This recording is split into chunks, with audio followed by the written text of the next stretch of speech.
20th, 2011, and request a roll call, please.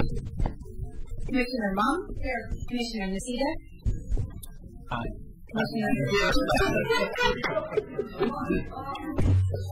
Smith? Here. Commissioner Roth? And Mayor Neely? Here. Would you please join me in the flag salute for the flag of the United States? I pledge allegiance to the flag of the United States of America and to the republic for which it stands, one nation, under God, indivisible, with liberty and justice for all. Thank you.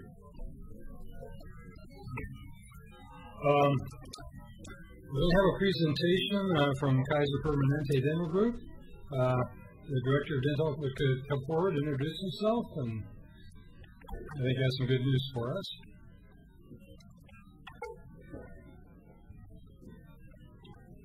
I believe I do. My name is Cal DeCivo. I'm the Director of Operations for the Kaiser Permanente Dental Program in Oregon and Southwest Washington. A quick overview. I think you're probably familiar with Kaiser Permanente. It's a nationwide organization serving more than 15 million people in 7 regions of the nation. What's unique about the region in Oregon and Southwest Washington is we also have a wholly owned dental program run by Kaiser Permanente and its employees. The dental program extends from the Salem area to Longview, and we currently have 15 offices.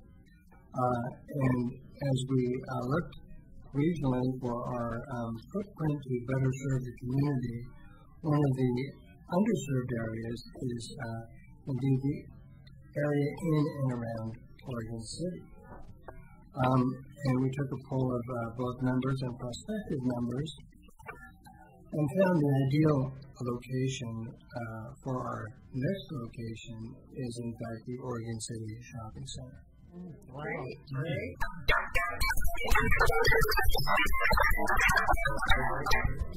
So the lease has been signed, and we're in the process of getting all the permitting completed. We expect to begin construction, internal construction, probably sometime in May, with completion mid-September. We expect to open in September. It'll be about 6,600 square feet, which is a pretty good size dental office. We'll start out employing in the neighborhood of 9 to 12 people, and we expect to grow to full capacity within the first, I would say, 5 years. And at that point in time, we'd be employing in the neighborhood of 20 to 26 people. We also are a very green organization. We are completely digital, so there's no X-ray chemicals, anything like that. We're very conscious of the environment and the community. We have a strong community outreach program, and in fact, prior to the formal opening, we're going to do some research on this community, what is underserved as far as underinsured population, perhaps children's program, and open the facility for a day to serve people in this community that don't have dental service. Great. So, if there are any questions. That's awesome. I have a question. I do want to just thank you, and I'd also like to thank both Christian Jones and George Mulvade of the Oregon City Shopping Center for the good work that they're doing to bringing that center to life. And I'm looking forward to watching that transformation take place. And I hope that we are able to prove to be a good citizen of that center. I'd like to also thank you for doing that. And just ask a question about radiation. You use digital X-ray techniques? Completely digital. Again, thank you very much. Thank you. I appreciate your presence in Oregon City. Time for citizen comments. Any people having any comments that are of items not on the agenda could speak now. We'll need to submit your name and so forth to our city recorder. And we'll have you come up for 3 minutes, no more than 3 minutes to speak, identifying whether you're from Oregon City or not. Do we have any citizens comments? Send us on that thing. There we go. Marge Harding and William Gifford, will you both come up? No. Okay. Well, I'll tell you, you come on up and William Gifford can wait. You come on up. Good.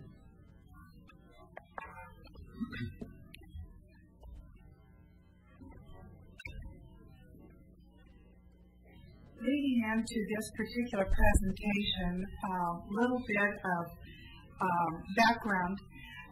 One of the things that we have found since we have lived here is an incredible passion for Oregon City. When we've been in the Ermitinger House, so many people have made this comment to us. There is so much history here in Oregon City. Why don't they do something about it? Well, I feel that the they are we. All of us, every one of us in this room. And because of that, we feel very committed to economic development and through tourism in Oregon City. Volunteers, we can't do a whole lot, but we're trying. And one of the things that we just came back from were 2 conferences on tourism. The first one in Astoria on heritage tourism. Oh my heavens, what they're doing there. And the bottom line there is the city council, the city employees, and the community locked arms and joined together and made a commitment to their community on heritage and tourism.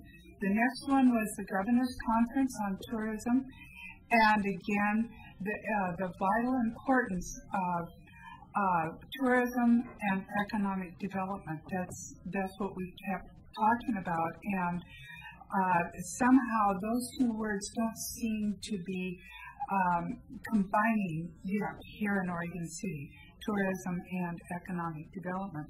But what we're here now to talk about is the Rose Festival and what cool thing is going to be happening, and this is, I want to turn it so everyone can see it, is the History and Roses venue, part of the Rose Festival for 3 weeks from May 21st to June 12th.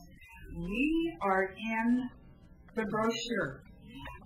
We're going to be doing, and she asked, what are you going to call this? And so I said, let's call it, I don't know, how about Footsteps in Time? And she said, great. So that's what it's called, Footsteps in Time for Oregon City.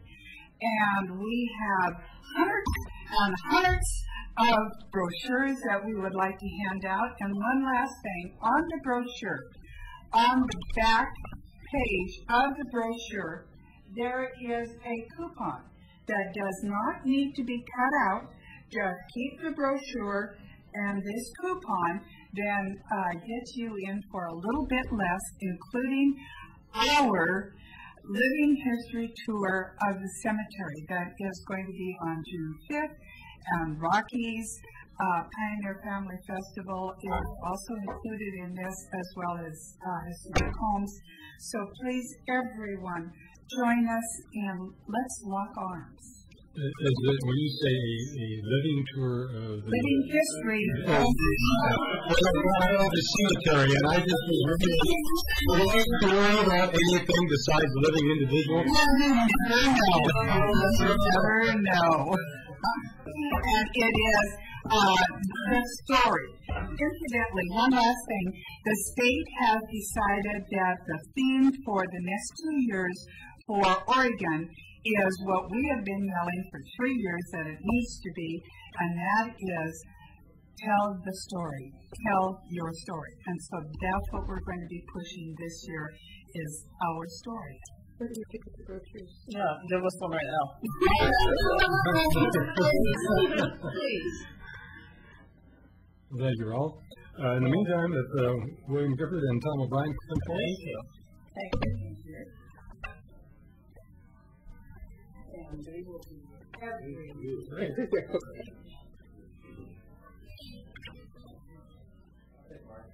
Okay, I'm going to.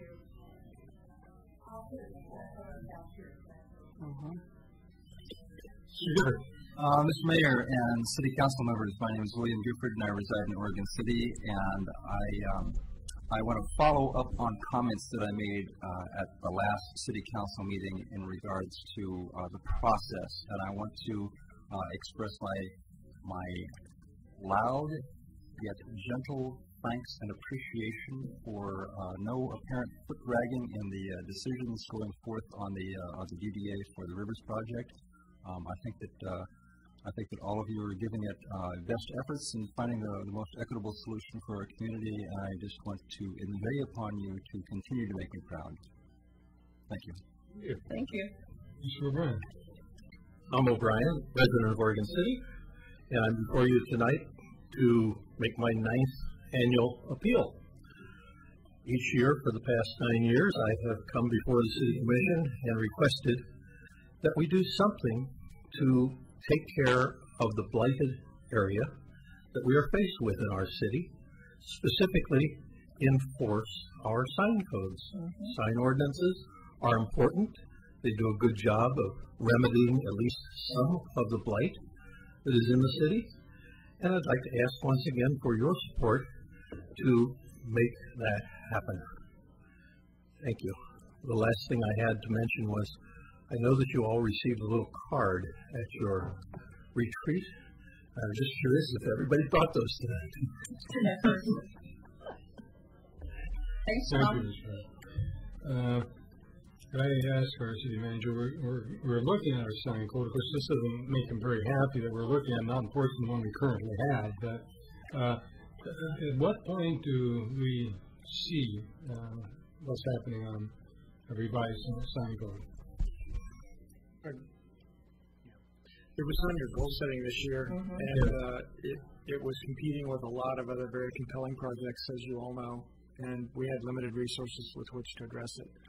But I'm going to keep bringing it back to the goal setting, and maybe over the years it will move up. And in fact, it may have moved up already in the last couple of years. But also next year, I think we'll have met our fire annexation pledge, and we may have more available resources to allocate toward enforcement, because nothing is more frustrating than having the obligation to enforce a code that we're not enforcing, and we're not doing a very good job of it, and it's almost all complaint driven, and even then the enforcement the staff just aren't available for doing it.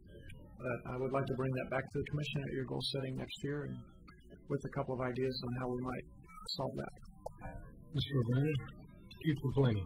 You want me to open plate campaign? Well, 50 a day. Let me use your pictures again next year. Let's see. Okay, bring me your best ones next year, and we'll give it another go. Thank you.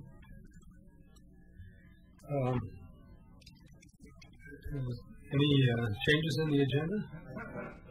Oh, excuse me. Sorry, I have an interview. Sure, go ahead. So I'm Dan Holliday, and today I come as the chair of the Clackamas Cable Access Board. Yesterday we had some information brought to the city of West Linn from a former employee.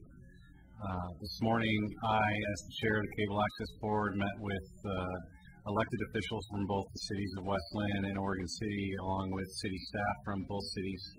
And in those consultations, we made a decision to temporarily close Willamette Falls Television for public access in order to be fair to all of the employees of the station. We have chosen to put everyone on administrative leave, with the exception of one engineer, to allow the system to continue to broadcast, so that the broadcast portion of the station will remain functional.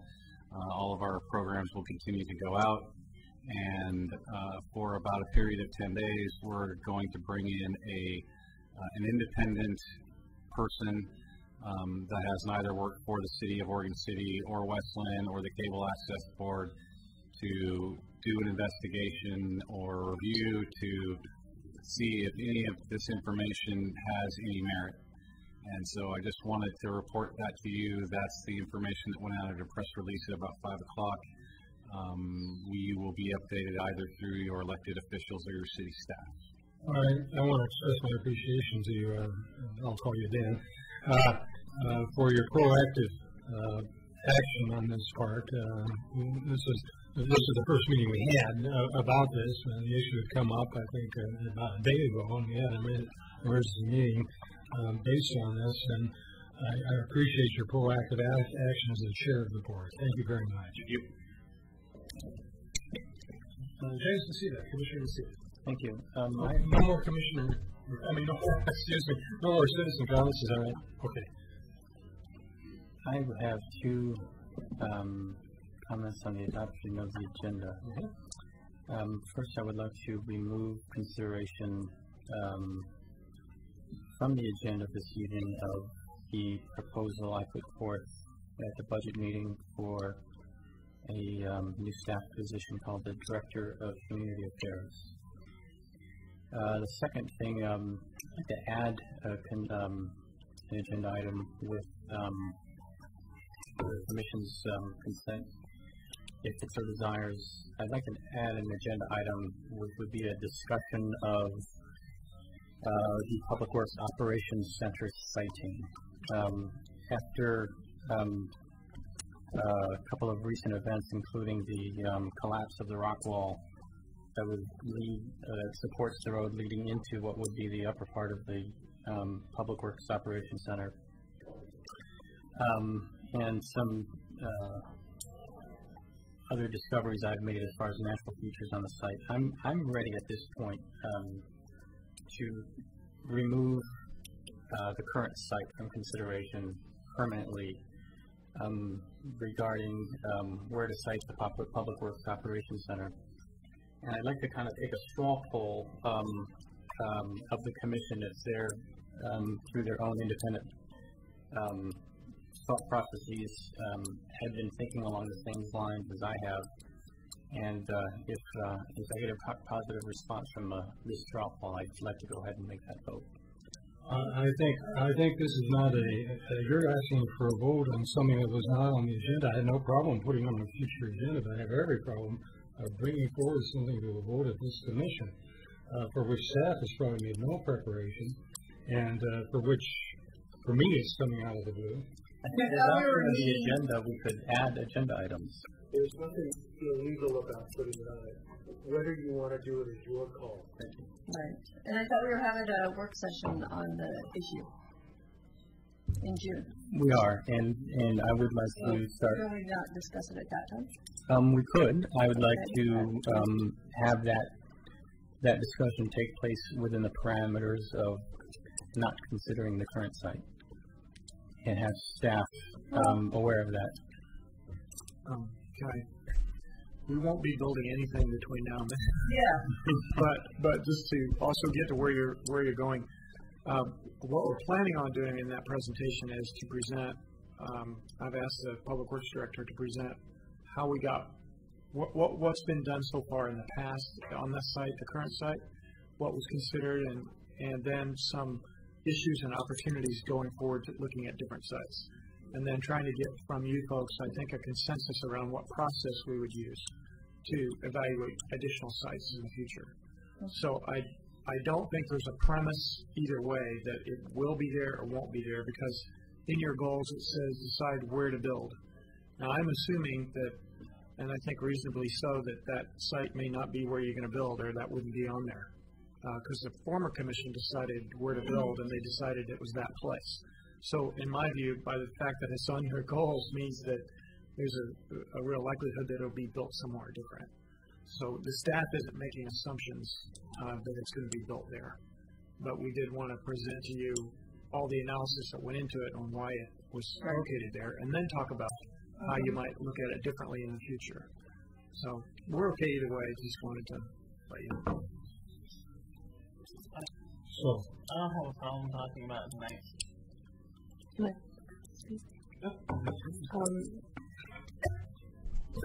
totally forgot what I was going to say. My issue in wanting to bring it forward sooner rather than later is I think that we need to move forward on looking at that site for other opportunities. and also opportunities for preservation of some things that are going on there, some species identification and things that are happening there. So I think if we're anywhere near considering taking it off the board, it's better to do it sooner rather than later. Well, this is a request. Do you want a point of discussion at this meeting, or do you want to? I'd like to add it to the agenda tonight. Okay. So it is added. It appears there's a majority of people that want it on. Is that right? Oh, okay. We'll go on to other than that, is there any changes in the agenda? Okay. General business we have before us, a new ordinance for introduction, granting telecommunications franchise to level 3 communications, and the staff is the city recorder in this case. Yes, good evening, Mayor and Commissioners. Tonight we have, as the Mayor just said, an ordinance for introduction, granting a renewal of a franchise agreement to Level 3 Communications. And I would like to introduce Nancy Werner. She's with an attorney with the Beery, Elsner, and Hammond law firm, and she has been negotiating this agreement with Level 3 and will present to you this evening. Good evening, Mayor and Commissioners. As Nancy said, this is a renewal of an existing franchise agreement with Level 3. Level 3 provides telecommunication services in Oregon, but does not provide any services currently in Oregon City. They have some facilities that go through the city without providing any service. The renewed franchise that is before you would permit them to maintain those facilities in the right-of-way. They would be able to do any maintenance work they needed to do or replacement work they needed to do, but they would not be permitted to add facilities or serve customers in the city without an amendment to the franchise agreement. This draft is very similar to the previous franchise. It essentially references the code and requires Level 3 to comply with your municipal code, which has some detailed provisions on how they have to do their work in the right-of-way. The main differences are with respect to the franchise fee. This would increase the franchise fee from $1.50 per foot of facilities in the right-of-way per year to $2.75 per foot. It would also require them to pay quarterly rather than annually. Otherwise, it's essentially the same. One thing I should add is I just got a phone call today from a Level 3 representative who said that for some reason this didn't make its way up the staff chain until the last minute, and so I do not have the final okay from them that they are agreeing to this franchise. I would nevertheless recommend that you go forward with it if you're so inclined, because there is, well, you have 2 readings, first of all, and in any case, this wouldn't take effect until Level 3 makes a franchise fee payment that they owe and signs a written acceptance form and sends it in. So I think to get the ball rolling and to show them that the city is willing to grant this franchise, if in fact you are, I think that will help in the negotiation process. If Level 3 comes back and says, you know what, we're not willing to accept this change in the franchise fee after all, then we'd have to come back with something else in the future. I'm happy to answer any questions you have. Thank you. So your recommendation is go ahead with the first reading? My recommendation is go ahead with the first reading, and if I hear from Level 3 that they're not, that they won't agree to something in this draft, then we will have to not bring it forward for a second reading and renegotiate if we can. Okay. Sounds good. Any discussion? I have a motion? So moved. Second. Okay. Moved by Commissioner Mum and seconded by Commissioner Macedo. You have your names. They have a motion for first reading. First reading. Yes. This is ordinance number 11-1005, an ordinance granting a telecommunications franchise to Level 3 Communications, LLC, to occupy certain rights of way within the city of Oregon City. Have a vote, please. Commissioner Smith? Aye. Commissioner Nocita? Aye. Commissioner Mum? Aye. Commissioner Roth? Aye. Mayor Neely? Aye. Motion passes. Motion passed, 5-0. Thank you. Okay. Next item is also an ordinance going for the second reading to vacate a section of, is it Paquette Street? in the Kenema area. We had the first reading. Do we need any more staff presentation? And Nancy Freshour says she doesn't need to speak to us. Do I have a motion for a second reading, please? And final adoption. So moved. So moved. Second. Any discussion? I guess not, and so, city recorder? Commissioner Smith? Wait, you have Oh, I'm to- sorry. have to read it, please. This is ordinance 11-1003, an ordinance vacating a section of Paquet Street, formerly known as First Street, located between 3rd and 4th Avenues in Kenema area, close parens, all within the Kenema subdivision plat, in parens, plat number 6, close parens, Clackamas County, City of Oregon, City of Oregon. Now for the vote, please. Commissioner Smith? Aye. Commissioner Nocita? Aye. Commissioner Mum? Aye. Commissioner Rock? Aye. And Mayor Neely? Aye. You know, I promised myself I wasn't going to do it this time, and I sure as heck did. Motion passed 5-0. Thank you. We also do have another second reading of ordinance 11-1004, amending Chapter 10.16 of the Oregon City Municipal Code relating to parking. And I believe it's Scott Archer. No further information for you since the last time you approved the first reading. Okay, so any other discussion? Hearing none, do we have a motion for second reading and final adoption? So Second.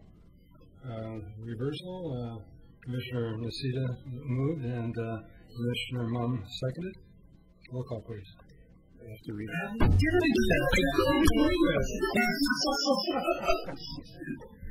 This is ordinance 11-1004, an ordinance of the City of Oregon City amending Chapter 10.16 of the Oregon City Municipal Code relating to parking. Commissioner Smith? Aye. Commissioner Nocita? Aye. Commissioner Mum? Aye. Commissioner Rock? Aye. And Mayor Neely? I've got a request of the city recorder. When it comes to the reading of a motion, I start to look to you. You just shake your finger at me, all right? You've got my permission to do so. Okay. We have some discussion items. First one is, we got D, citizen relationship and communication overview, new and existing tools. And David Knowles is going to be speaking to us. Is he here? Here he comes. He's probably monitoring every word out there. Mayor and Commissioners, you probably remember our last meeting. I mentioned this in my reports that David would be coming here, and David is a division in the department, and his division is basically, we're looking at his division. He has another one or two people that work part-time as contractors, but it's pretty much David. And David came to me early in my second week here, and we talked about a whole host of ideas. I think that we both had gathered from our collective work experiences in other places about ways we could do more with less. And, that's always a challenge for government. And I would say Oregon City is kind of at the top of the game as far as doing a lot with a little. But David had some excellent ideas, and we kicked these around, and I basically gave him the green light to go be creative, and he's done that, and he was also valuable in assisting us on the task force earlier for business license. He was a member of that task force and helped there. So I invited him to come tonight because I thought this would be really helpful for you to see some of the things that we have coming, and basically to improve customer service in Oregon City. So thank you. Thank you, David, and thank you for allowing me a little bit of time. I'm going to try to be short-winded. However, I do have several slides to go through, and each of them has critical information on them about our ability to communicate with citizens and between staff and citizens of the city. So first I wanted to sort of give you an overview, just a reminder of some of the tools that we do have in place already. And I apologize for not having a handout to you earlier. It's on the board above you, and I can have this for you available later. Okay, good. We do have streaming video for all of our boards and commission meetings, document search and retrieval on our website, online payments, so citizens can pay for utility billing, licensing, permits, activity registration over the web. And we've recently instituted an IVR system so that citizens can call in and pay their utility bill through the telephone using the punch key. The utility billing staff estimates that that's cut their phone time down to about 70%. That's great. And sort of some other standard stuff that we've had in place for a while, public Wi-Fi we've added to the Pioneer Center and swimming pool recently. Citizen comments we've had available on the website. We want to make sure to have that communication available. Social networking went up last year, both Facebook and Twitter and RSS. We still haven't discovered the full potential of that yet. Again, our OC web mapping site. And the focus of tonight is citizen request form and tracking, which I have some other information on.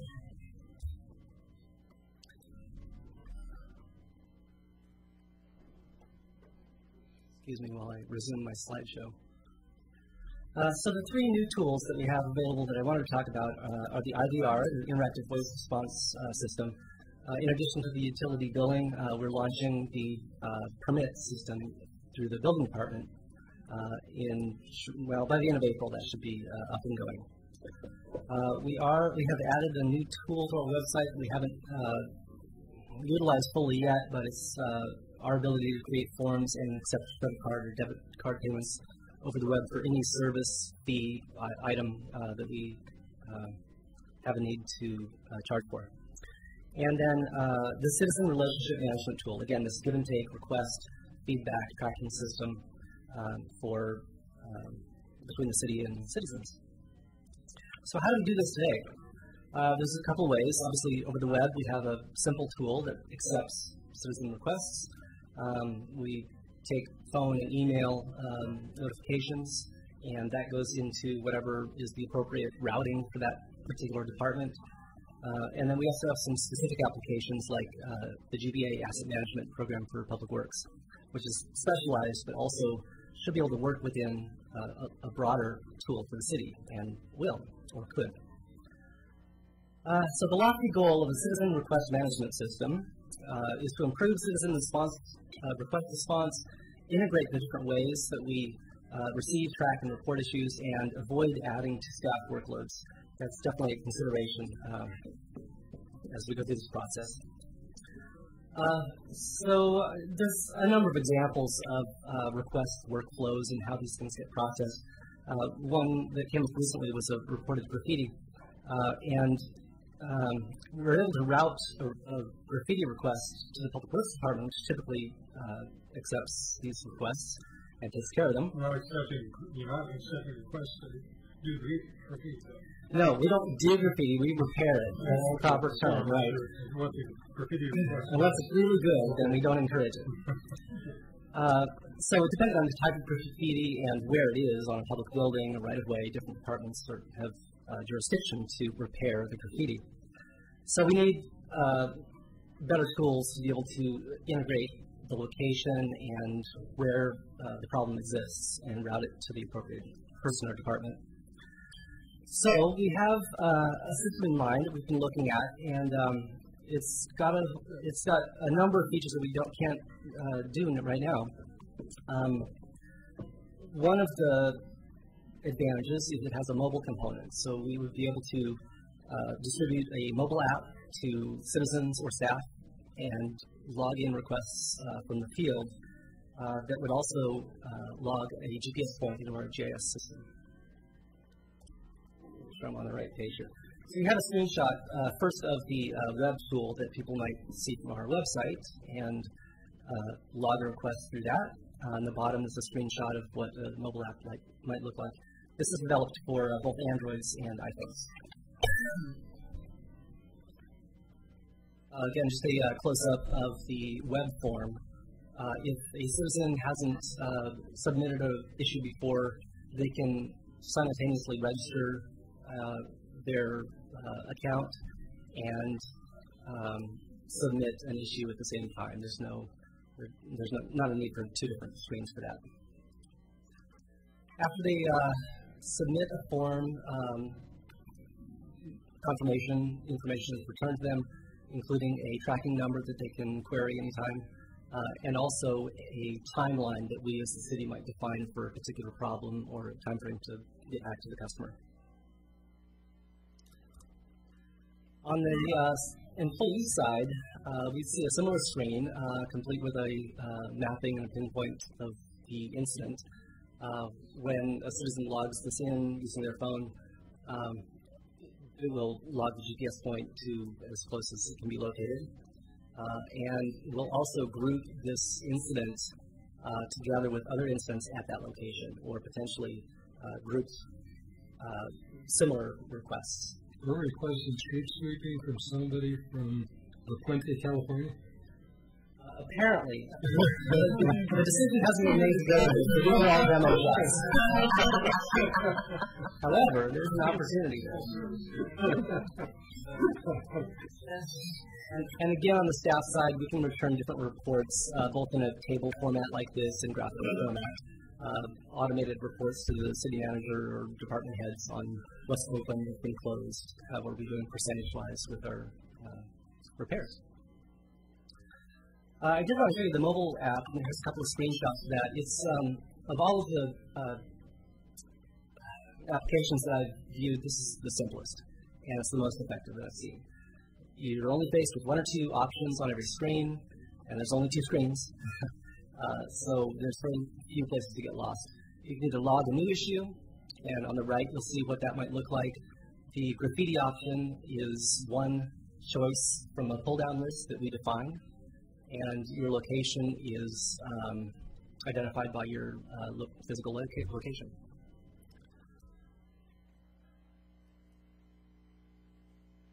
And that's what I just talked about.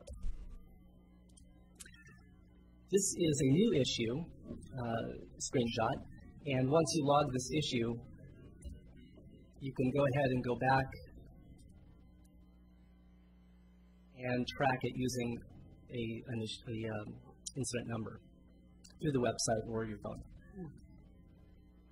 So if you have some existing issues logged, in this case 4, but there's 2 that are active that need to be addressed, the middle screen shows you all of the incidents that you have logged, the picture that you have taken and submitted to the city, and then on the right, the detailed shot of your incident and whether it's still open, closed, or notes from staff. And just one example of a graph, one of the many ways we can develop reports from the data that's gathered. So our goal with this is to implement a system to sort of take into account all of the tracking mechanisms we have in place already into one application, and not add a lot to staff time, especially the field people. They've done a lot of great work learning the asset management tool and doing field mapping. They've made some big strides there, and so we want them to stick with that application, keep using it. This tool will feed information to them, and they won't notice any change in their procedure. Very cool. So I'll take any questions. Yeah. We've got a couple of techie wonks in the room. Are there going to be limits on how many they can submit?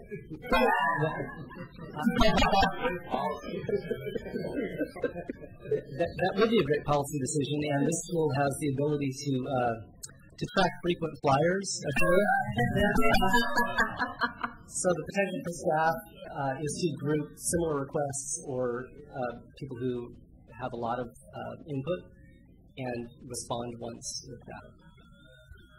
We'll take comments from the commission first, and then go to citizen comments. If you have any questions from the commission, and I see we got questions coming in from citizens as well. Well, we're citizens, but go ahead, James. I just wanted to thank both David Noel and David Fraser. I think this is terrific, and I think we're going to really benefit from this. This is like one of those low-cost, high-return type of investments, and I think it's terrific. You're going to second it? You on? Yeah. Okay. Commissioner Smith. Yeah, no questions really. I think this is amazing, and it's really great. And I think the first citizen to sign up needs to be Tom O'Brien. Really great up, 50, But this is really cool. I could see, I was joking at the last meeting, then what are we as commissioners going to do? Because no one's going to call us anymore. They can, it'll go right here to City Hall. And, that might be a good thing. It might be good then, yeah. I might be able to return other people's calls. Yeah. So this is cool. Really good. I have a Nancy Werner listed on the sheet. Does she want to speak to this? Oh, that's right. Of course she was. Here we go. Okay. We haven't actually made the purchase yet, but we're narrowing down our window of making that decision. And part of that decision was making sure that you were informed about new tools and how they might be helpful, and any comments you might have. One addition that I didn't mention, this ability to categorize problems can also be used by staff in the field. We can have a staff member with an Oregon City email address submit something over their phone, and it gets logged internally as a staff request and doesn't become part of the public workflow. Great. Awesome. I'm going to request for some reason I'm locked into some other commenting. Because you know that's not on the active item, that's what we're going to on the floor. But are there any other commission comments? Hearing none, we'll commit citizen input. Come forward. Mr. Mayor and City Commissioners, I'm William Gifford and I live in Oregon City. Thanks for this, David. There's a lot of fun. By the way, we can't get on Wi-Fi tonight. As soon as I'm confused, I'll look into that. I just want to second the wonks that somewhat disparagingly referred to by the commissioners. But this sounds like a great idea. I'm curious. You mentioned the GPS addressing. So if a staff member or a citizen uses this system with a mobile device to report an incident or a condition, you mentioned that the address is recorded from the location of the device. And that address can change. What I'm wondering is, what if you noticed something and then you were driving and you didn't want to stop it? Say you pull over to some safe place, the address of that device will be different than where the condition might be. That's a good question. Yes, this product. Good question. It was a good question. It does appear as if many of these tweets have been thought of, and so once a point has been logged, you have the ability to move that point. Let's say your GPS location is slightly off, you can move it. You can also move it a long distance if you want to manually do that. So it's definitely possible. Of course, some people aren't going to, try to do this while they're driving. Before you actually Good idea. That's why Adrian says so long. Oh, one more citizen? Come on in. Could you introduce yourself just briefly? Larry Toblady, ILS citizen, resident of Oregon City. Is there other towns of this size that have this program?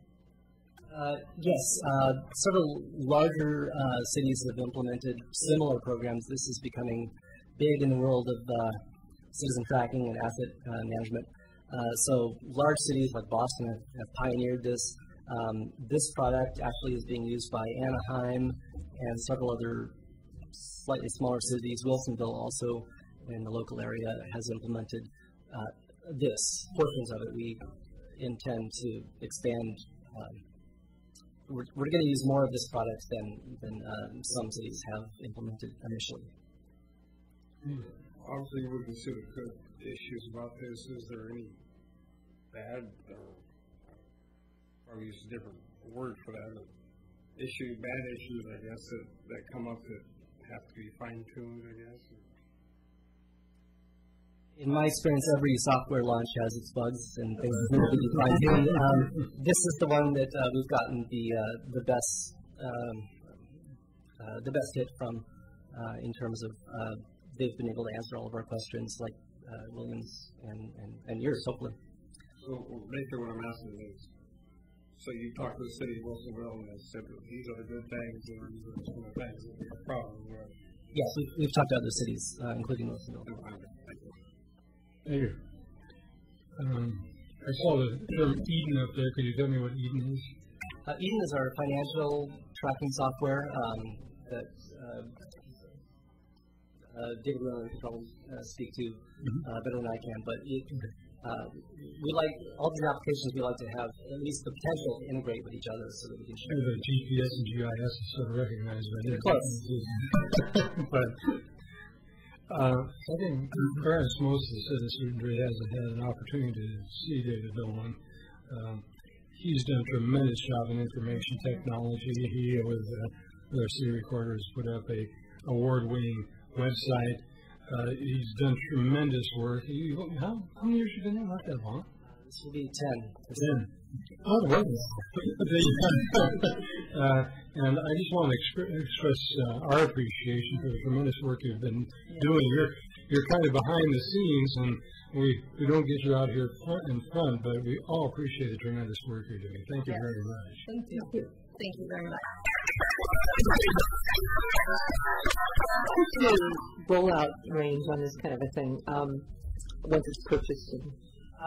We will plan to unveil this by the new fiscal year, July 1st. It will probably be in place before that, in maybe a limited or test mode, but we anticipate by the summer, definitely. But you don't have like a 3-month rollout of stages or anything? It's just going to be there? We haven't gotten that detailed in terms of the launch schedule and the phases, but in speaking with the company, if we wanted to hurry up and roll through this thing really quickly, we could have it up in a month. We probably won't do it that quickly. Okay, thank you. Any other questions? Thank you so much. Thank you. Now we're ready to go into discussion items. The first one you have listed now is the City Commission email policy. Commissioner, do you want to introduce it? I asked for this agenda item. And the background on it is I've received in my career as a city commissioner, I think, 2 public Records Act requests, and I've complied with each of them. I have a long history in public records law and activism, and it's something it's very interesting when you're on the outside asking for the public records. You get very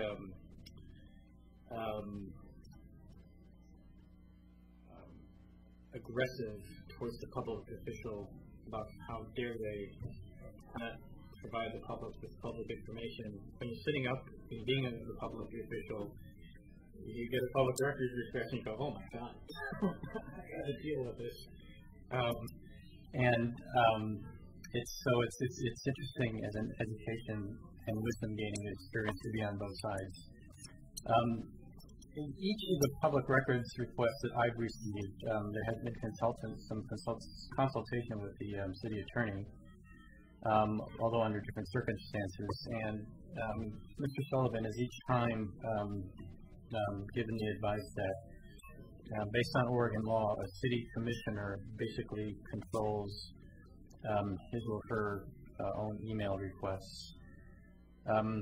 Recently, the more recent public records requests I had to respond to, the Administrative Policy 2-15 came into play, and I read it over, and I honestly didn't think that it applied to me, and I sent it out in emails to staff and commission.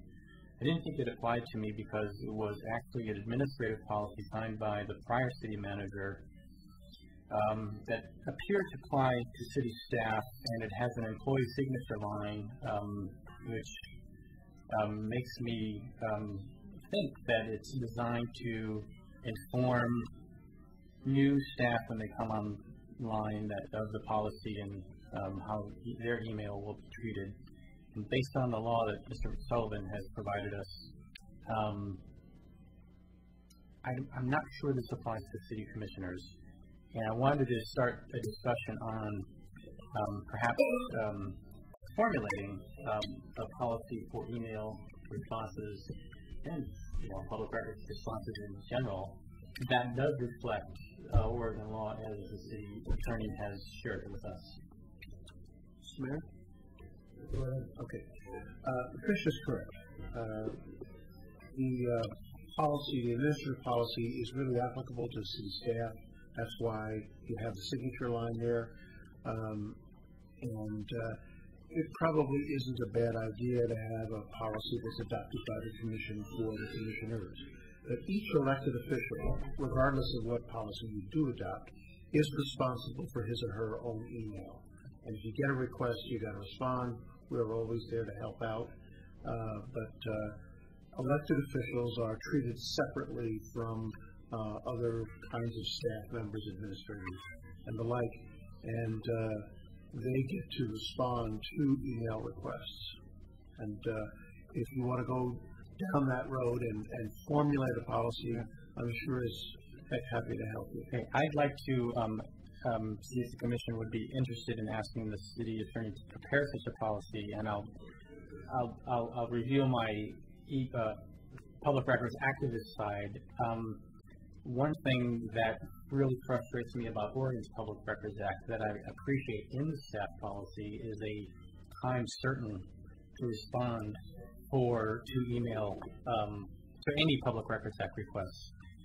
And in each time I have complied within the deadline in the administrative policy, but I am more than willing and want all of the commissioners individually to be bound through a consensus in a written policy that future commissioners will be informed when they get into office. That does bind individual commissioners to a timely response to citizen public records act requests. I'm smiling because we don't have it in the statute, and I'm not sure, short of an ordinance, you can impose it on yourselves. So you can set out a policy, but the breach of that policy is probably not remediable in court. It's nice to have a guideline, though. Well, if we passed an ordinance, would it be enforceable either in the municipal court or the circuit court? Because I could see a real abuse on the part of an elected official to just say, yeah, I'm working on it, and then wait 6 months or a year. There's a point at which there's a deemed denial. There's a point at which if you don't respond in time, a court's going to look askance. And I've been on both sides of these things as well. So really what you ought to do is, if you want to go down that road, I'll draft something up. You can look it over. You put it on a work session, and we'll go from there. And then you can figure out whether you want it just as a policy, whether you want it as an ordinance, and then I'll think about whether or not it is an ordinance, whether it's really enforceable. Okay. Do we need a vote on this, or would head nods suffice? How would the head nods suffice? I guess the thing I'd want to quickly clarify, we get lots of emails from opinions of citizens, but I don't think I necessarily request a reply. Normally when this happens, I send them, if there's something up, through the city recorder. So a distinction of what a request is versus what an opinion is, to me, would be very important. It'd be a good idea to have a form. If I can make a suggestion too, I don't believe the city recorder has talked to LOC yet about this, and there may be and Ed is very valuable, but there may be a little less expensive way of us at least getting started on this. And I don't think Ed would mind if we got a start at it and then he could refine it. Yeah, great. So maybe with that suggestion, we could get a few models from a couple other area cities and bring those to you in a work session. You can keep kicking around until we get where you want to be.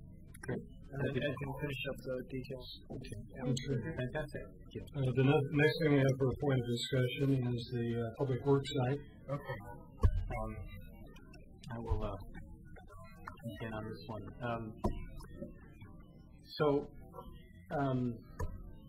I was on this commission when we heard the appeal of the McLaughlin Neighborhood Association of their appeal of the master plan process, concept plan process, and master plan process land use application for the public works siting in the current location. And the evidence in that packet convinced me that both from a legal and a policy standpoint, this was the wrong place for this. I was very sympathetic to the neighborhood in their near unanimous objection to placing that facility on that site. In the past couple of weeks, I've had an occasion to walk through the site and have discovered even more really interesting natural features that I just lead me to the conclusion that this site is just too sensitive. It's very degraded because of what's going on there in the past, but it is a tremendous candidate for ecological restoration, either as parkland or as a sensitive redevelopment privately. And as I mentioned at the beginning, I went over to check out the damage from the rock wall collapse supporting the road that would be used by very heavy equipment to be stored up there. On the way over there, I heard a noise that sounded like a scream, and I trooped through the brush and found the red ceramic tile pipe outlet where this stream coming out of the geology of Waterboard Park exited the pipe and traveled through maybe 50, 100 feet before falling over that waterfall into the yard. And there's at this point nothing that could convince me that this is an appropriate site for that storage yard and Public Works Operations Center. I also have been through the Public Works Operations Center's buildings, and I think that is the most horrid place, and I really, really want to get our employees out of there.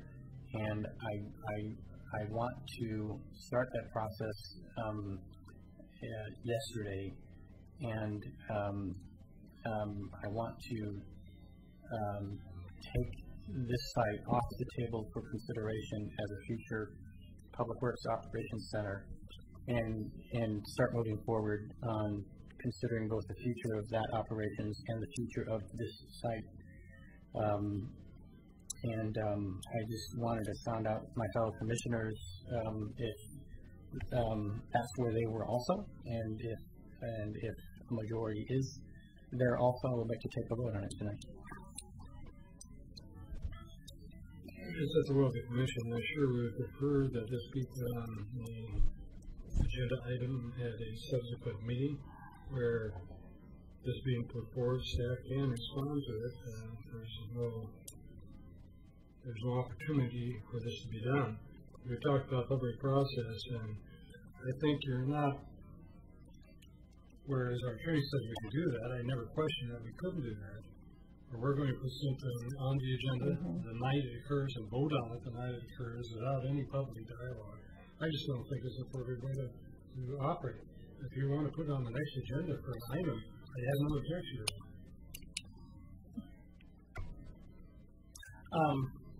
I guess there's a happy medium, and I have the same point of view as the mayor, but I would also, I guess, say that I have real huge concerns about that site too. But whenever you have a bad site, and you don't have the list of all the other sites necessarily to look at, it can always be worse. So I'm not necessarily thinking it's a wise decision to just vote on it tonight, but I do think there's enough of a clear concern from this commission that we don't spend any more time selling that location, that we spend all our effort in the future finding alternative sites and don't waste any more time on that. We've already got the information supporting why that's staff feels that that's the right site. I don't think we need to spend any more time on that. I think now we make sure we spend 100% of the staff time looking at alternative sites, and when we get to look at them, we'll always make the right decision. But I don't think that I want to see staff keep selling us that same site when it's clear that the majority of the commission is not going to be happy with it. So I guess we can kind of, without voting against it, make a pretty clear message that we shouldn't waste any more time, really selling that site, and unless it is, I think there's other sites, but we have to look at them all. And I don't necessarily want to vote on that tonight, but I think we can make a pretty clear message that we shouldn't waste any more time.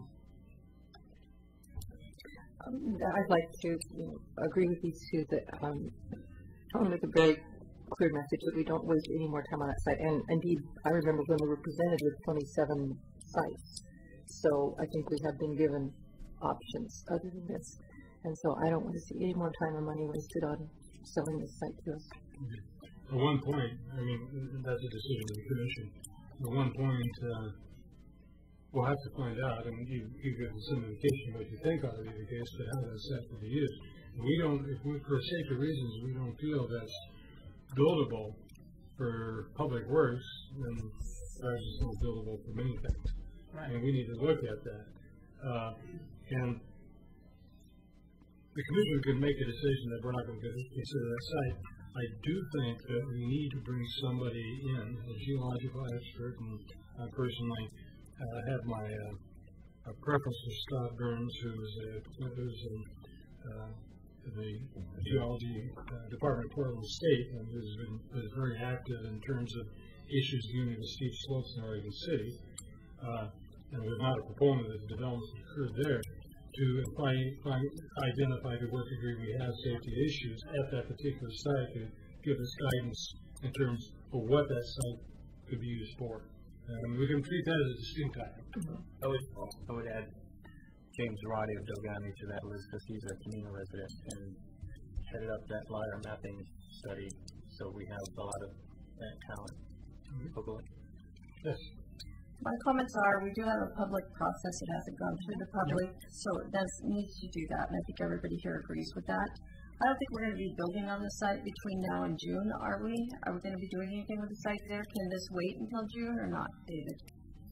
Yeah, it can wait, but one of the things that's helpful for us is when you folks put something on for a work session, there's usually a little bit of difference between the 5 opinions, and staff is trying to we're trying to gauge what to produce as far as a work session, what work we're supposed to do to prepare. So one of the things that's helpful about this discussion for me right now is because I want to try to hit whatever that is.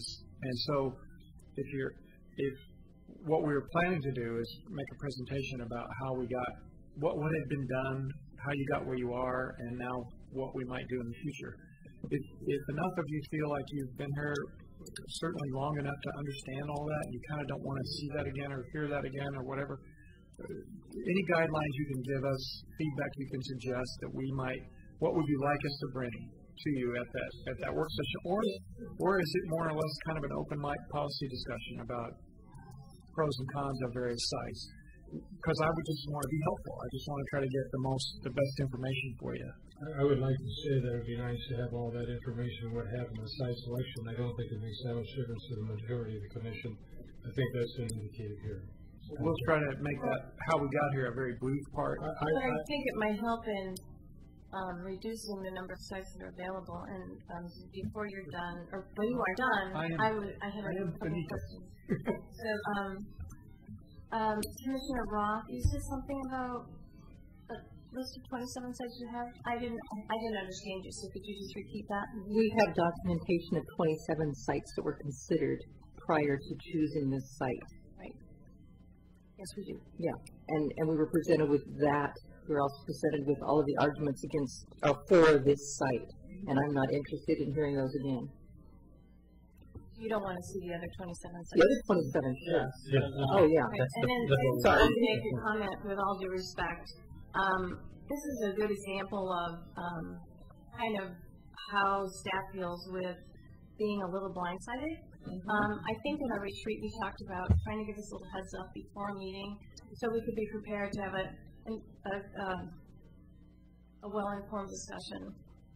So I just want to communicate that to you guys that my department has been a little bit set aback. I had no idea we were going to talk about this tonight, and I would just like to say that in the future, perhaps, I would really appreciate it if you would let me know if there's going to be something presented at a city commission meeting that has such a huge impact on my department. So thank you. I will take. But I would like, I'm going to suggest something, although the commission's direction is pretty clear, they don't want to consider the site. There were certain elements of this site that were positive to why you'd want it in this general area. And that, I think that part of the discussion is important in informing us what the other potential sites might be. I mean, we're talking about the location in terms of the floodplain, in terms of ice storms, in terms of the fact that our substandard utilities are located in the older neighborhood. That is, we probably get more general service in public works, and this, I say we because I live in this area too, but in this general area than the demands are from other areas. So that would be, I think it would inform the discussion in terms of what other sites might percolate up to the top at one point. And so from that standpoint, the points that were made about the relevance of this site to your more problematic areas of public works serves, I think would be helpful in the discussion of other sites. Yes. And there's also financial issues, but it sounds like that's really probably not the top priority. So I do think it would be important to bring back to review those sites because you'll see which ones would be potentially viable, and also we can talk about whether or not you want to do zone changes, whether you want us to buy multiple parcels, whether you want us to develop unvacant parcels, want to buy buildings that we have to relocate people from, and whether or not we want to consider residential zones. There's a number of things that we eliminated by reaching this decision, but that's certainly something that I think it sounds like the Commission is very interested in discussing all of those criteria. All of those, as well as, I would say, any other city-owned property that wasn't on that original 27 list. Yeah, right. I think one of the biggest challenges is going to be the financial one, how we do it. From my understanding, I miss all the fun and picking the site you have, but I think that one of the advantages of owning it or operating out of it is also a disadvantage, I guess, for anybody who's ever remodeled their house while they're living there. And I think the advantage was that you could do that in phases, and if you build a new site, that might be harder, and that would be more difficult, and it could have different impacts on whether we go out to the public for a bond and those sorts of things. So we'll get into all that one. In the meantime, the construction that will be happening on the site is we'll be repairing that frost stack wall. It's not a structural retaining wall, so we'll have a contractor out there to repair the wall, restack the rocks, and have it be accessible again as soon as we can get through public contracting and get some quotes, etc.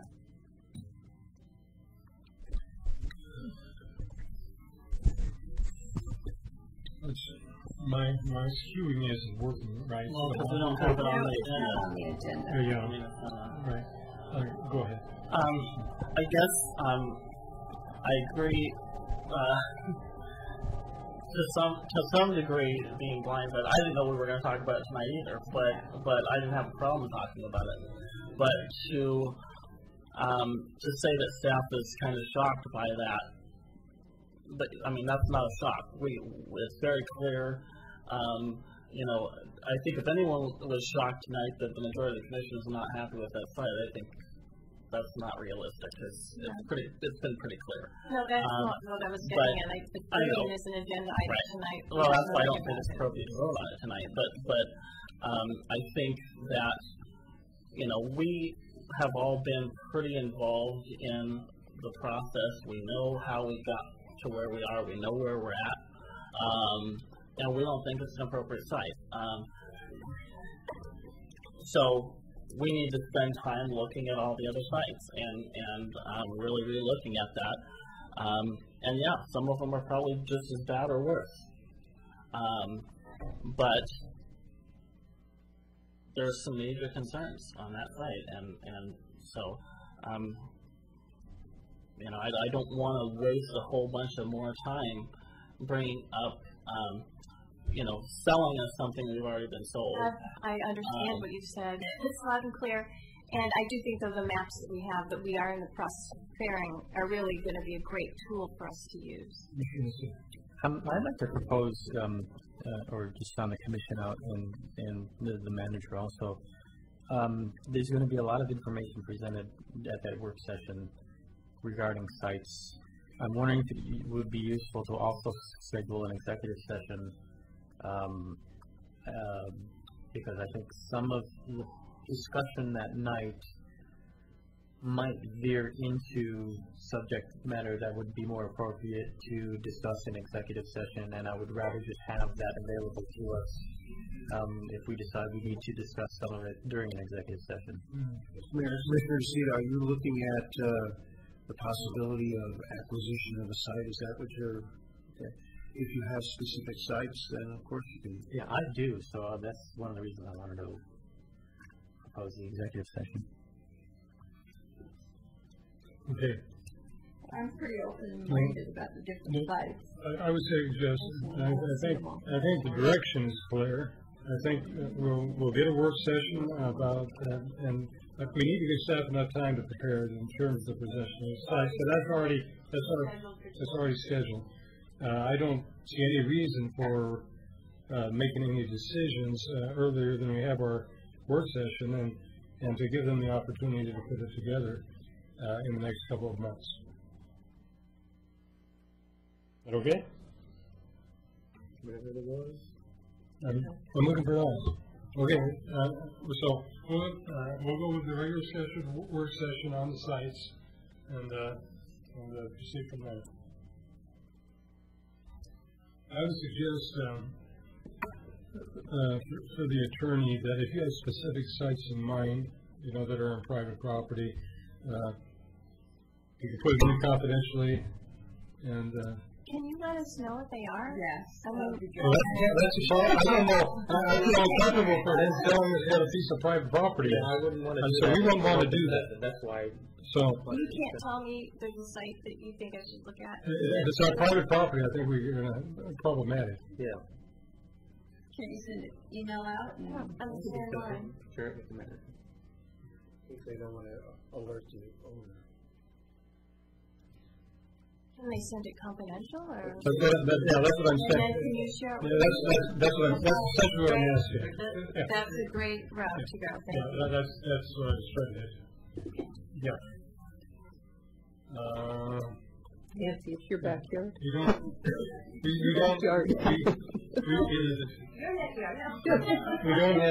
don't have to continue to beat a dead horse, and we can proceed. Is that right? Okay. All right. With that, I think we're into one misplaced my sheet, but we get out of general business here, and we've gone through all that, and finally, we're going to. That's been pulled, so I guess we're ready for the consent agenda. I heard nothing requested to be pulled, so do I? Roll call, please. Commissioner Smith. Aye. Commissioner Nocita. Aye. Commissioner Mond. Aye. Commissioner Rock. Aye. Mayor Nealon. Aye. Motion passes 5-0. Yeah, that's it. Communications to the manager first. Thank you, Mr. Mayor. Just a couple of things this evening. I know the commission is aware that our goals booklet has now been published, but it is also up on the city website for any citizens that want to see what your government is focusing on for its priorities. You can find this booklet online. A couple of other things. At our last commission meeting, there was a question about the Blue Heron site and how it relates to the National Register of Historic Places and who owns what, when, and kind of the chain of command there, the chain of title rather. And Tony Conkle has worked with the city attorney's office to draft a short memo here on it. The conclusion is essentially that the bankruptcy court is the owner, essentially, and because that pendency proceedings there basically stayed as far as land transactions, we think it's unlikely that they would consider our action. Anything short of the city's police power probably wouldn't apply, and declaring something a historic probably is a real stretch on the police power. But I'll let Tony, if you want to summarize any part of the memo. We have copies here to hand out. And this isn't blindsiding because you don't have to make a decision tonight. Just read it and let us know if you have questions. So we did work with the city attorney. So we have designation to a national register.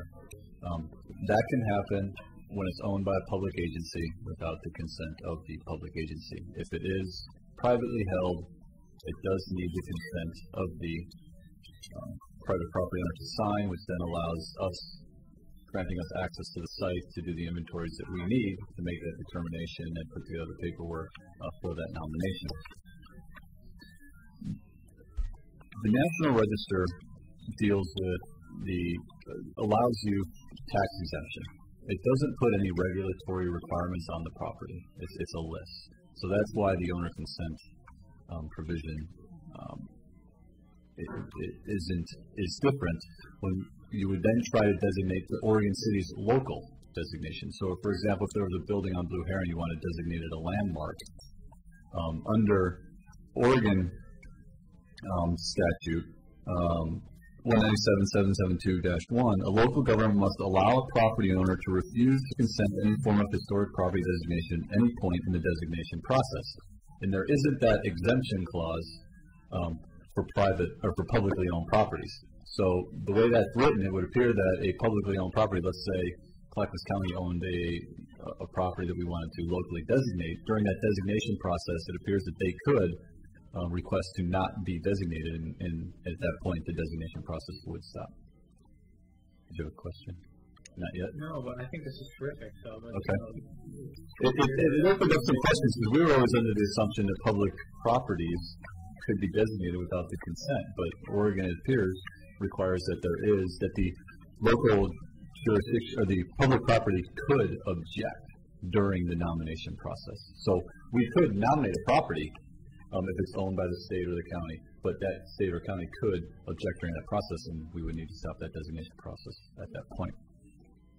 We did reference, there wasn't a whole lot of case law on this subject. We did reference the one that the attorneys did find, and they provided some brief narrative concerning what LUBA found in that case. And then Mr. Frazier did describe the bankruptcy and what happens when a property does go into bankruptcy under Chapter 7 or 11. And what's important in there is that it's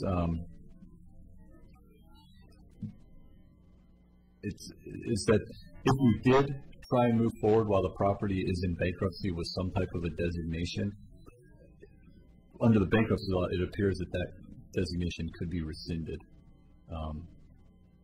by the existing statutes under the bankruptcy. So it's unlikely that you'd have a situation where the trustee is going to want to agree to apply additional requirements on the property that might or make it more difficult to dispose of that property through the bankruptcy process. Okay. Well, thank you, David and Ed and Tony. This is terrific. I think it clarifies a lot for this bankruptcy. For our determination of what's going to happen with Blue Heron. It's interesting that we learned something new. Just as far as local codes, etc. So excellent work product. Also, apart from that, I think I reminded you folks the other day in the budget committee hearings that the trustee, when I met with him a week or so ago, mentioned that they weren't interested in selling parcels of the site. Now, I don't know if that means parcels in Oregon City versus West Linn, and what that means to the pipe under the river and all of that. We didn't get that far, but I was mostly focusing on the 20 plus acres that are on our side, and they're not going to be dividing that. So I think for us, we will be looking at working with whoever the new landowner is for public access through the site into the falls, and also, and I'm not going to make a secret about that. I think that's actually important for us to be sort of on the record for property owners to know that that's going to be something the city's looking at. And we do have one or two other tools at our disposal that might not require a whole lot of public funds to be expended to gain that access. So, and a prudent developer probably will want to capture traffic going in and out. And it's really nice to have a destination like the falls for people who want to see. If you've got a business situated between them, that's just kind of obvious. So I think we will be okay there as far as that component. Yes, Mr. Mayor. I assume certain Title III requirements are going to happen in terms of the water resources that are there, and it's going to be redeveloped. Is that correct? Natural Title II requirements? I think that's in our own city. Yes, they're applicable. Now, how, there's certain provisions in there for pre-existing industrial uses. There are certain reductions that can be granted on previously constructed sites. We haven't gone into that level of No, I understand. Okay, but yes, there are overlays that are applicable on the site. And you do, I know the state of Oregon is restricted on condemnation procedures, but in terms of getting right-of-ways for trails and so forth, we do have some tools that we can look at. Have that option, certainly. Yes.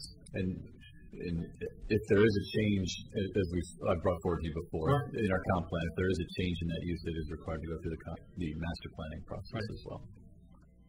Just a couple more things. Mr. Holliday was here earlier talking about Willamette Falls Media Center. We invited him to participate in a meeting this afternoon between myself and the city management staff from West Lynn and our mayors from both cities. And he was gracious in that meeting and supporting our efforts to look into that. I mentioned my concerns about this at our budget committee meeting 2 days ago, and I think it's a great coincidence to have this come right after I said that. But so I'm going to be careful what I say, I guess, in the future. This came this afternoon, and I don't know if any of you, because we sent this out really between 4 and 5 p.m., and so all of you have it. So there is a press release, and I just encourage you to look at that and also my email if you haven't seen it already when you get home.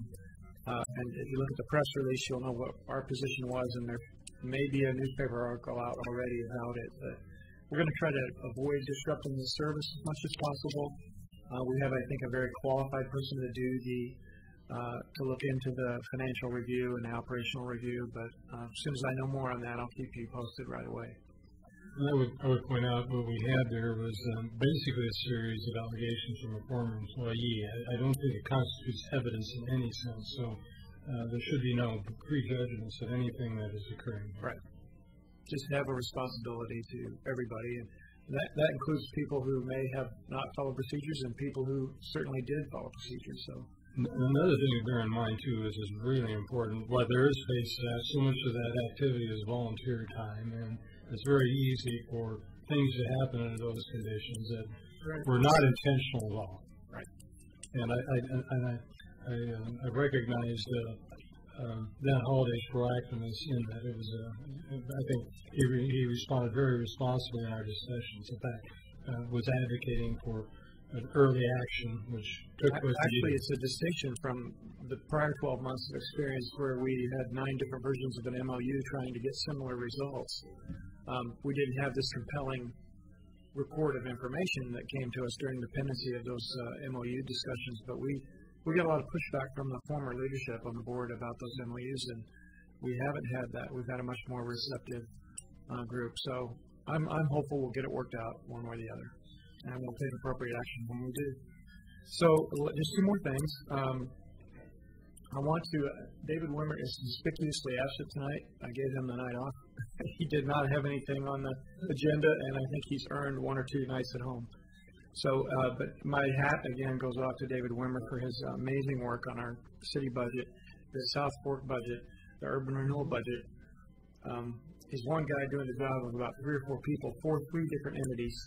And it's just an amazing effort that he puts in. I'd like to just make a comment too. More than one occasion, I've sent an email out on a Saturday or Sunday to him, expecting, of course, a response on Monday, and get a response within 5 minutes. He was in the office. Well, it may not be a surprise to you, but I've done that occasionally on weekends with all of our staff, and virtually all of them have done the same thing. And I tell them, when you're on your own time, maybe it's okay to turn this thing off. Because there's no such thing as vacation. I think you folks know that too, those of you that are linked in with one of these. Except in emergency. It's a courtesy and an asset at the same time. And then on the lighter subject, Scott Archer is going to tell us a little bit about the city Easter egg hunt coming up. Commission just wanted to, and Commission and the public that are listening, remind everybody that this Saturday is our annual Easter egg hunt. It will be at Rivercrest Park at 10 a.m. It's open for all kids from basically toddler up to 12 years old. And this is a long-standing partnership event with between the city and the Rivercrest Neighborhood Association, and just want to encourage anybody that would like to attend that event to come out. 10 o'clock sharp. If you're there at 10:01, the eggs will be gone because it's like it's a tsunami of kids that just and they go like that, and there you go. People have shown up to this event literally at like 2 minutes after 10, just kind of thinking, oh, no big deal, and it's over. So anyway, thank you. And then just one last thing I want to mention, the Jug Handle grand opening. I don't know if it's grand opening, it's groundbreaking. Mm-hmm. Grand opening will come later. But that event is scheduled for 12:30 on May 5th at the Home Depot. And we have a list of speakers there. Has the governor been confirmed? So the governor's going to be there. Of course, Mayor Neely will be speaking, and we have other state elected leaders, and I think maybe even a federal elected leader that will be there to speak, and other officials from the Department of Transportation. So it's a big event for us. We're really excited about it. And I have to give kudos to Nancy Krushauer and her staff for putting this together.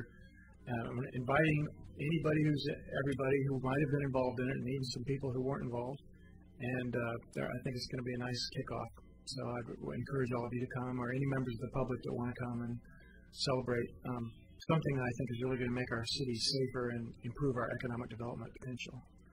So with that, I have nothing further. I have a few items.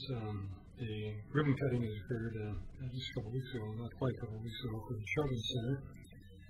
If people haven't had an opportunity to tour that facility, of course you have to check now because of the services it provides, but I would suggest it's a great addition to the city.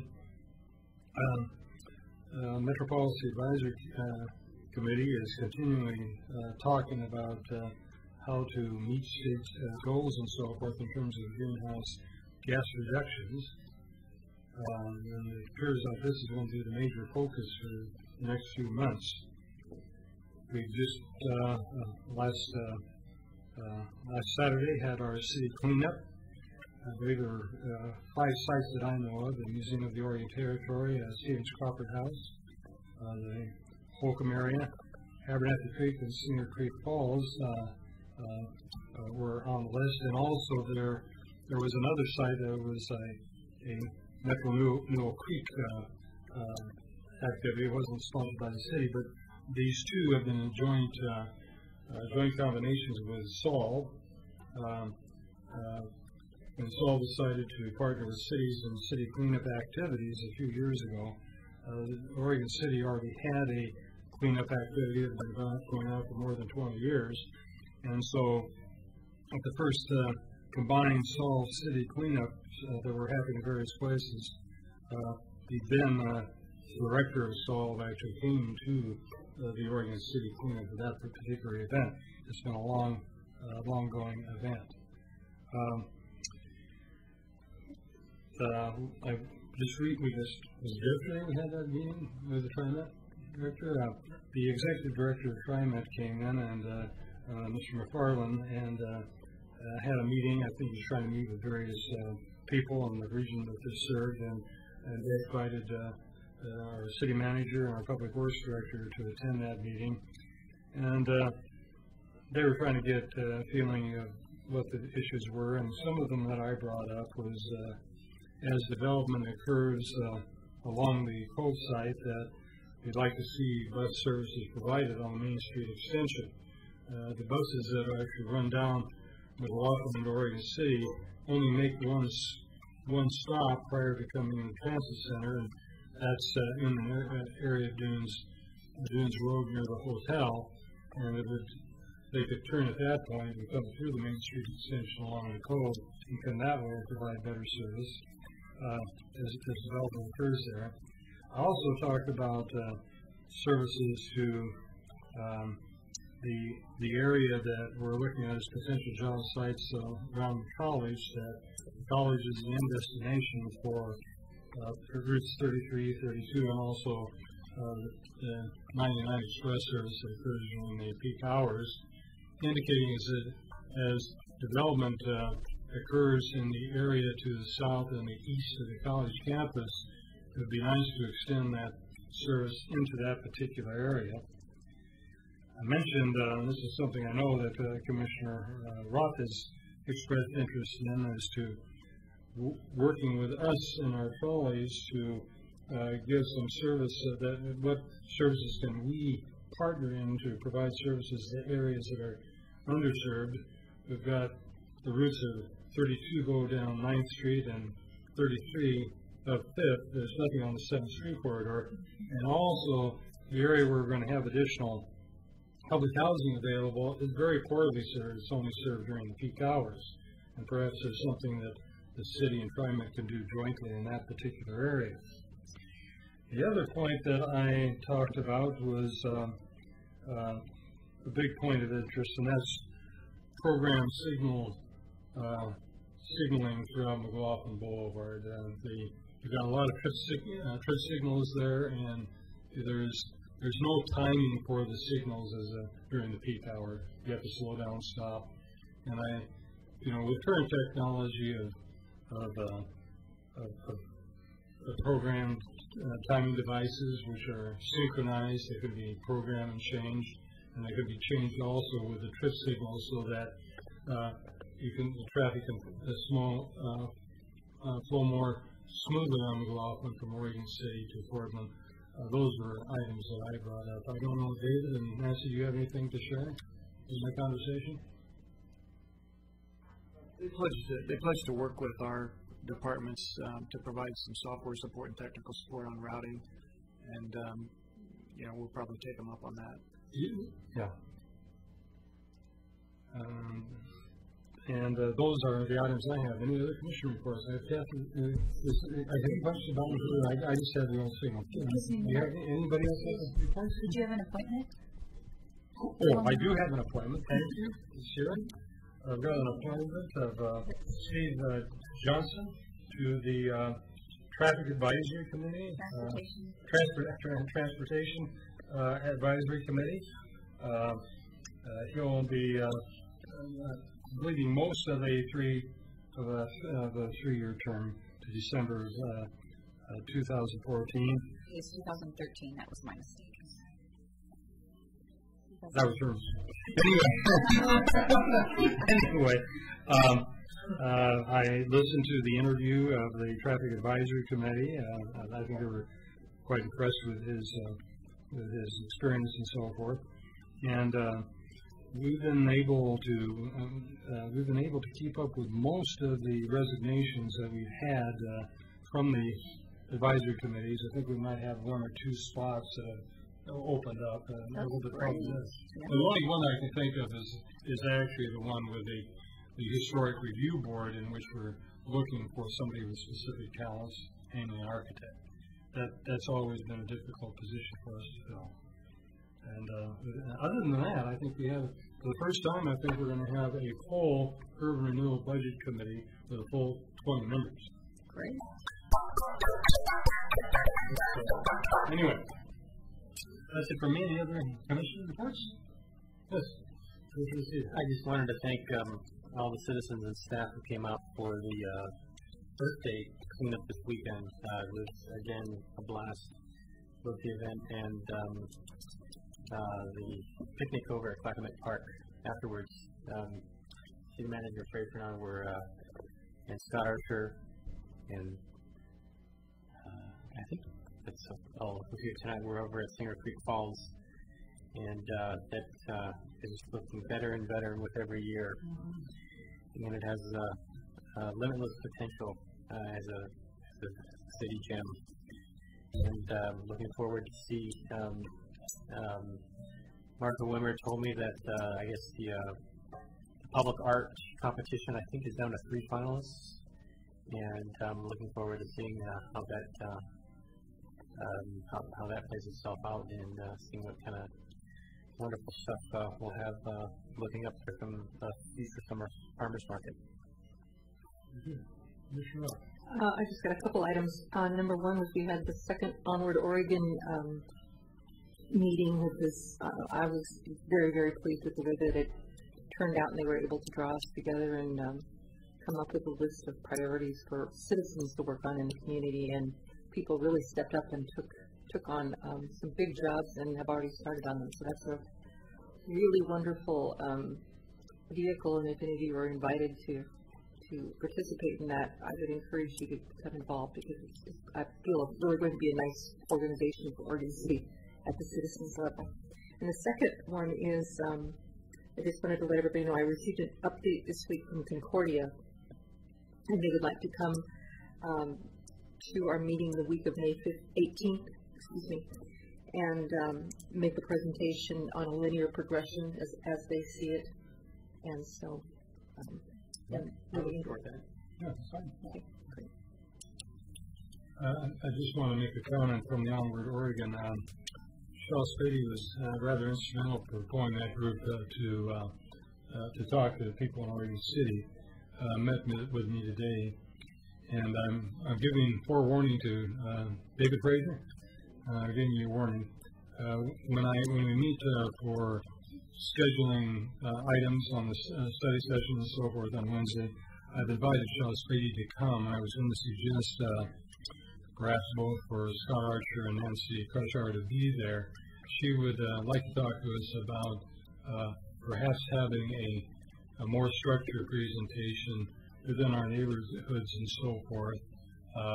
And I was suggesting that might be a study session topic that we could have that, carries us further onward from those kind of general discussions in terms of public lands and so forth in Oregon City.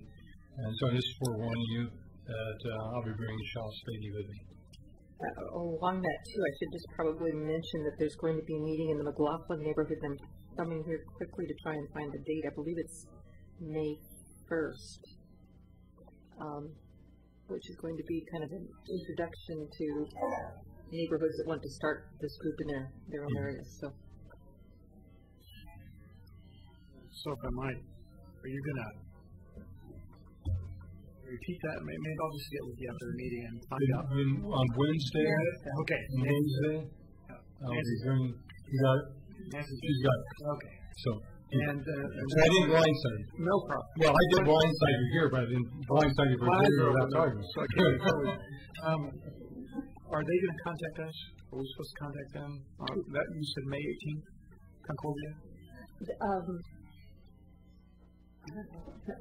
can make their presentation in the same way that. Yes, but I would like them to contact me or Nancy. So I'll have Steve contact you. Okay. Sounds great.